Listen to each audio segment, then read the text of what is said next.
एक सुनसान रात थी। बारिश बस थमी ही थी और सड़कें गीली थीं। राहुल अपनी पुरानी कार चलाते हुए शहर से दूर जा रहा था।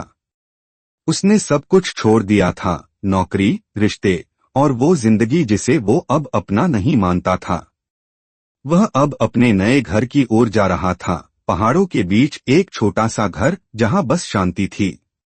पिछले एक महीने में उसकी जिंदगी पूरी तरह बदल गई थी। अभी हाल ही में उसने अपने कॉलेज से ग्रेजुएशन किया था और उसी स्कूल में स्पोर्ट्स टीचर की नौकरी मिलने वाली थी जहां उसने कभी पढ़ाई की थी। लेकिन तभी एक फोन आया, आपके माता पिता का एक्सीडेंट में निधन हो गया है। उस दिन राहुल बस फर्श पर बैठा रह गया। उसे कुछ समझ नहीं आ रहा था। माँ पापा तो अभी 50 के आसपास ही थे। ऐसे अचानक? जब वह थोड़ी देर बाद संभला तो उसने अंतिम संस्कार की तैयारियां शुरू की। वो अकेला बेटा था। कोई भाई बहन नहीं, कोई चाचा ताऊ भी नहीं, क्योंकि उसके माता पिता दोनों ही अनाथालय में पले बढ़े थे। लेकिन यही सब काफी नहीं था। जब वह अपनी मंगेतर माया और सबसे अच्छे दोस्त दीपक से ये सब बताने गया तो उसने उन्हें एक सस्ते होटल से साथ निकलते देखा। उसका दिल टूट गया। उसने कुछ नहीं पूछा, कुछ नहीं कहा, बस पास गया और सीधा आंखों में देखकर बोला, समझ गया मैं। माया कुछ कहने लगी, दीपक की नजरें झुक गईं, लेकिन राहुल मुड़ा और चला गया। अगले दिन दिल्ली के एक शमशान घाट में अंतिम संस्कार हुआ। वहां बस वही था, कुछ पुजारी और 2-3 कर्मचारी। एक वक्त था जब उसके घर में हंसी खुशी का माहौल होता था और अब बस चुप्पी। अचानक बारिश शुरू हो गई।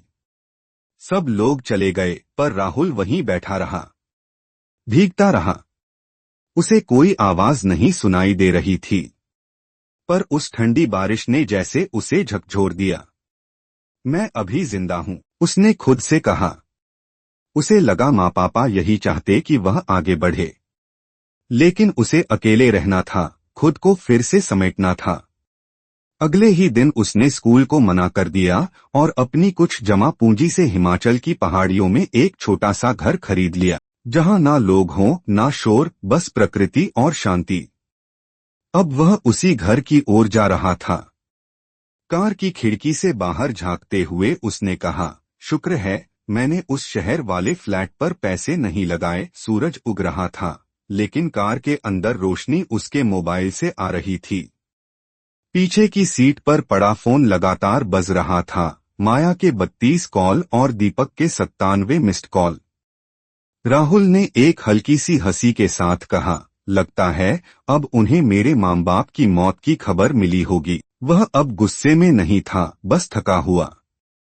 आंखों के नीचे काले घेरे थे, बाल उलझे हुए थे। पिछले 3 दिन से उसने ठीक से सोया नहीं था। आधे घंटे बाद वह अपने नए घर पर पहुंच गया।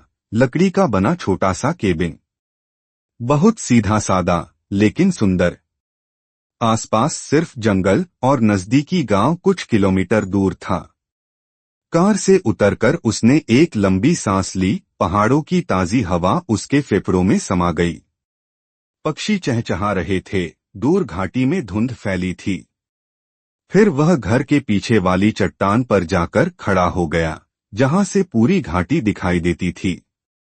और फिर उसने खुद से कहा, यह जगह एक नई शुरुआत के लिए एकदम सही है। शुक्र है, राहुल ने धीमे से मुस्कुराते हुए कहा। उसके चेहरे पर थोड़ी सी संतुष्टि की झलक थी, जैसे बरसों बाद कोई बोझ हल्का हुआ हो। लेकिन सच ये था कि वो ज्यादा देर तक अपने बीते हुए कल से मुंह नहीं मोड़ सकता था। वो नहीं चाहता था कि वो इसके बारे में सोचे, लेकिन यादें ऐसी चीज होती हैं जो खुद ब खुद दिल में दस्तक दे देती हैं। उसने अपने माँ बाप को हमेशा खुश और गर्वित देखने के लिए मेहनत की थी। ठीक है, वो कोई बड़ा वकील या डॉक्टर नहीं बना, लेकिन एक स्पोर्ट्स टीचर बनना भी आसान नहीं था। उसे आज भी याद है जब उसने पहली बार माँ पापा को अपने करियर के बारे में बताया था, तो उनकी आंखों में गर्व और सुकून था। राहुल ने सिर्फ अपने करियर के लिए नहीं बल्कि माया के लिए भी मेहनत की थी, वो लड़की जिससे वह 12 साल की उम्र से प्यार करता था। एक समय था जब वह बेहद शर्मीला हुआ करता था, लेकिन स्कूल के तीसरे साल में उसने हिम्मत करके माया से अपने दिल की बात कह दी। और हैरानी की बात ये थी कि तब से वो दोनों साथ ही थे। धीरे धीरे घर वाले भी मान गए थे और उन्होंने शादी की छोटी मोटी तैयारियां भी शुरू कर दी थीं।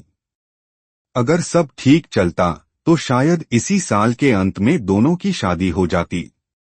लेकिन अब लगता था कि माया का प्यार शायद कभी सच्चा था ही नहीं। इसके बावजूद राहुल के दिल में न माया के लिए नफरत थी और न ही दीपक के लिए, वो लड़का जिसे वह मिडिल स्कूल से जानता था। दोनों उसके इतने पुराने दोस्त थे कि उनके बिना उसकी जिंदगी की कल्पना भी अधूरी लगती थी। माया अपनी गहरी हरी आंखों और चमकते लाल बालों के साथ जहां सबकी नजरें खींचती थी, वहीं दीपक लंबा चौड़ा, हर लड़की का क्रश। और राहुल बस एक सीधा सादा लड़का जिसे पार्टियों से ज्यादा किताबें पसंद थीं। हफ्ते का ज्यादातर वक्त वो घर में ही पढ़ते हुए गुजार देता था। अगर हालात कुछ और होते, अगर ये धोखा न हुआ होता, तो शायद वो दिल से उन्हें माफ भी कर देता, शायद उन्हें अपनी दुआएं भी दे देता। लेकिन अब नहीं। अब सब बदल चुका था। इन्हीं ख्यालों में डूबा राहुल घर के पीछे की चट्टान पर खड़ा था। चारों ओर वही शांत ठंडी हवा बह रही थी, पेड़ हिल रहे थे, सूरज की रोशनी फैल रही थी। लेकिन अचानक कुछ अजीब हुआ। राहुल को महसूस हुआ कि माहौल में कुछ बदल रहा है। नजारा वही था, वही पेड़, वही घाटियां, वही चिड़ियों की आवाज, लेकिन फिर भी दिल में अजीब सा बेचैन एहसास होने लगा। और तभी पूरा पहाड़ जैसे हिलने लगा। राहुल घबरा गया। उसने ऊपर आसमान की ओर देखा और वहां बादलों के बीच कुछ अजीब सा हो रहा था, जैसे हवा में कुछ हिस्सा धुंधला और मुड़ता हुआ दिख रहा था। वो जगहें जैसे हिल रही थीं, कांप रही थीं, मानो आसमान खुद टूट रहा हो। ये क्या हो रहा है? राहुल ने खुद से फुसफुसाकर कहा और धीरे धीरे पीछे हटने लगा। कुछ था जो आने वाला था, कोई ताकत जो उस पहाड़ की शांति को चीर कर बाहर निकलने वाली थी। क्या? राहुल के मुंह से बस इतना ही निकला और उसने तुरंत ही चट्टान से दूर हटना शुरू कर दिया। आसपास के पेड़ों की ओर पीछे पीछे चलता रहा। उसकी सांसें तेज थीं और दिल जैसे छाती फाड़कर बाहर निकलने को तैयार था। तभी आसमान में कुछ विशाल दिखा, इतना बड़ा कि जैसे बादल फट जाए। वो चीज 50 मीटर लंबी थी, पूरा शरीर लाल रंग का, और उसके 2 विशाल पंख थे जो हवा को चीरते हुए चल रहे थे।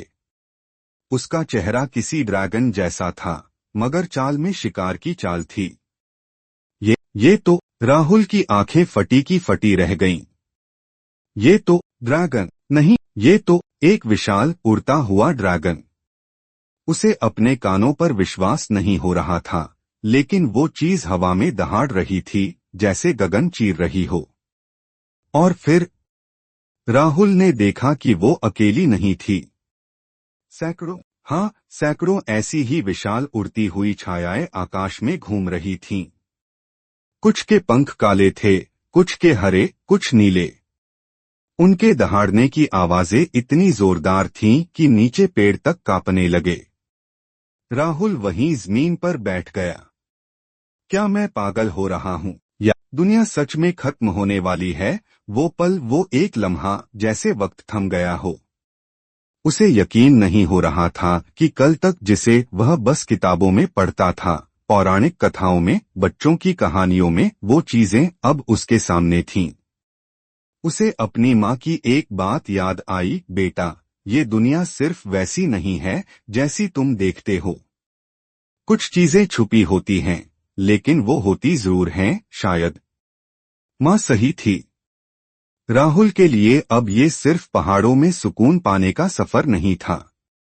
ये कुछ बड़ा था, बहुत बड़ा। और शायद कहीं न कहीं उसे ही किसी वजह से चुना गया था। आगे की कहानी सुनने के लिए चैनल को लाइक और सब्सक्राइब करें। स्टार कहानियाँ।